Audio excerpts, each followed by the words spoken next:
प्यारे बच्चों, देखते हैं प्रश्नावली 13.2 का क्वेश्चन नंबर 8। और काफ़ी इंटरेस्टिंग क्वेश्चन है। इसमें कहा गया है कि एक गोलाकार कांच के बर्तन की एक बेलन के आकार की गर्दन है। यानी कि जो बर्तन तो है वो तो कैसा है, गोलाकार कांच का बर्तन है, और उसकी जो गर्दन है वो एक बेलन के आकार की है। और उसकी गर्दन की लंबाई जो है, जिसकी लंबाई 8 सेंटीमीटर है और व्यास 2 सेंटीमीटर है। जबकि गोलाकार भाग का व्यास कितना है, 8.5 सेंटीमीटर है। इसमें भरे जा सकने वाली पानी की मात्रा माप कर एक बच्चे ने यह ज्ञात किया कि इस बर्तन का आयतन 345 सेंटीमीटर क्यूब है। जांच कीजिए कि उस बच्चे का उत्तर सही है या नहीं है, यह मानते हुए कि उपरोक्त मापन आंतरिक मापन है, यानी कि जो अंदर का मापन है। तो प्यारे बच्चों, हमें यह बताना है कि जो बर्तन का आयतन है वो 345 सेंटीमीटर क्यूब है या नहीं है। तो काफी इंटरेस्टिंग क्वेश्चन है। अब देखते हैं हम इसको किस तरह से सोल्व करेंगे। तो सबसे पहले हमारे पास जो गोलाकार बर्तन है, हमारे पास बर्तन कैसा है, गोलाकार है, और ऊपर से जो उसकी गर्दन है वो किस आकार की है, बेलन के आकार की है।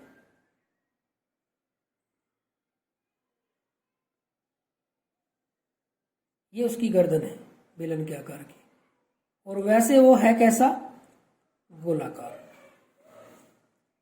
तो ड्राइंग मेरी ठीक ठीक सी है, आप अपने हिसाब से इसको अच्छा सा सुंदर सा बना लें।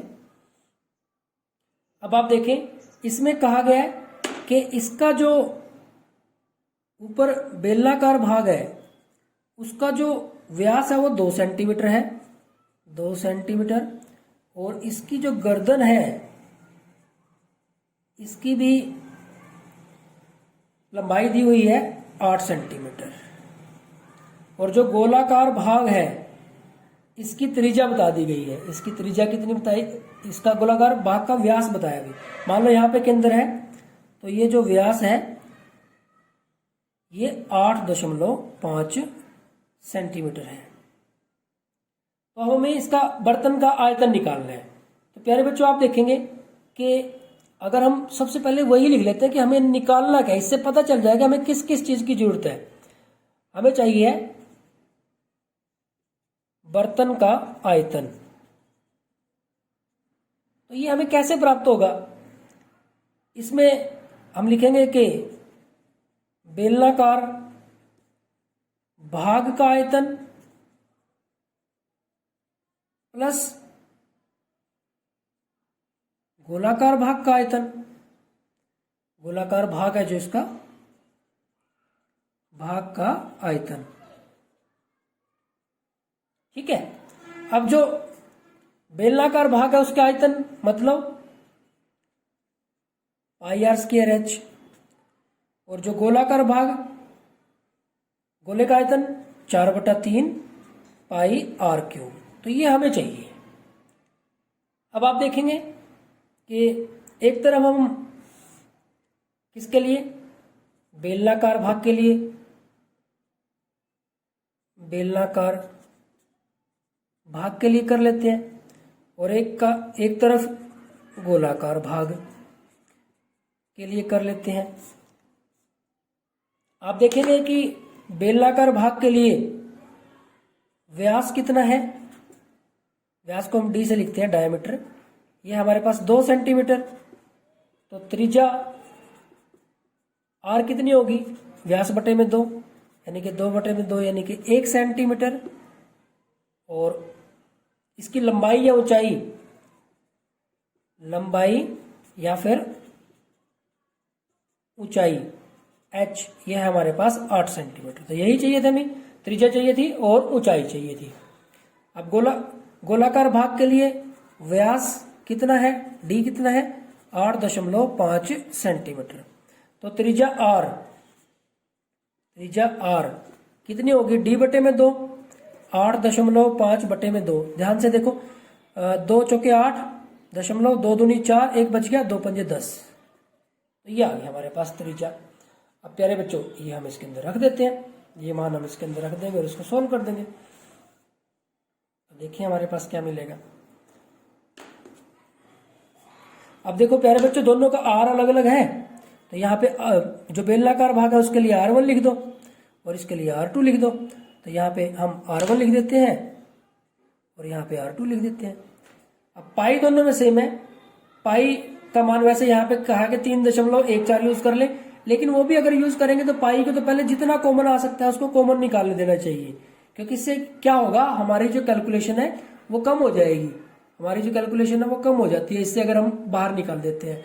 अगर आप सीधा ही करना चाहते हैं तो सीधा कर सकते हैं, उसमें कोई समस्या नहीं है, लेकिन हम क्या करेंगे पाई को बाहर निकाल देते हैं।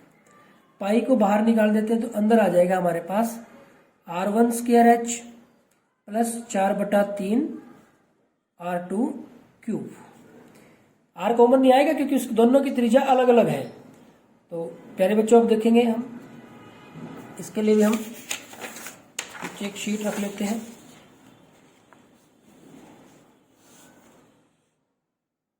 तो यहाँ पे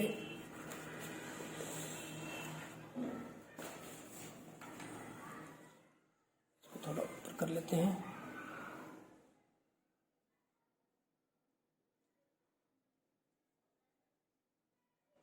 यहाँ से आप देखेंगे कि पाई की जगह पे 3.14 गुना में R1, ये बेलनाकार के लिए R1 है हमारे पास 1 गुना में 1 गुना में 8 प्लस 4/3 गुना में R2 है हमारे पास 4.25 गुना में 4.25 गुना में 4.25। तो ये हमारे पास R2 है। तो यहाँ पे हमारे पास आ गया 3.14 गुना में। अब जब हम इसकी गुना करेंगे तो 1 की और 8 की गुना की, तो यहाँ से तो हमें 8 ही मिला, प्लस अब हमें गुना करनी है इनकी सबकी। तो इनकी सबकी गुना करने के लिए अगर मैं 425 इसको मान के अगर मैं इसकी 4 के साथ गुना कर देता हूं, 425 से हमारे पास हो जाएंगे 850, 850 से ये हो जाएंगे 1700। तो यहां से तो मिला हमें 4.25 था, तो 2 के बाद लग जाएगा, यानी कि यहां से इन दोनों से तो मिला हमें कितना मिल जाएगा, ये 17 मिल गया। अब 17 की 425 के साथ करनी है और जो कुछ बनेगा जो आएगा उसकी फिर 425 के साथ करके और फिर हम 4 दशमलव के बाद क्या लगा देंगे, 4 अंकों के बाद हम दशमलव का स्थान यहाँ पे लगा देंगे। तो प्यारे बच्चों ये कैलकुलेशन आप खुद करेंगे। तो प्यारे बच्चों आप 17 की 4.25 के साथ गुना करके जो आएगा फिर उसकी 4.25 के साथ गुना करेंगे, तो जो बनेगा उसकी 3 से भाग कर देंगे। जब आप उसको 3 से भाग कर देंगे तो हमारे पास आ जाएगा, क्योंकि थोड़ा समय बचाने के लिए मैं डायरेक्ट इसको लिख रहा हूं, 102.354। तो यहां से हमारे पास ये बन जाएगा 3.14 गुना में 102 और 8 110.354 और फिर आपको गुना करनी है 3.14 की 110.354 के साथ आप गुना कर देंगे, तो ये हमारे पास आ जाएगा 346.51156, इसके आसपास ये हमारे पास आ जाएगा सेंटीमीटर क्यूबिक। तो हम दशमलव के 1 या 2 तक ले लेते हैं, तो यहां से हमें मिल जाएगा ये 346.51 सेंटीमीटर क्यूब, लगभग इतना हमारे पास ये आंसर आ जाएगा।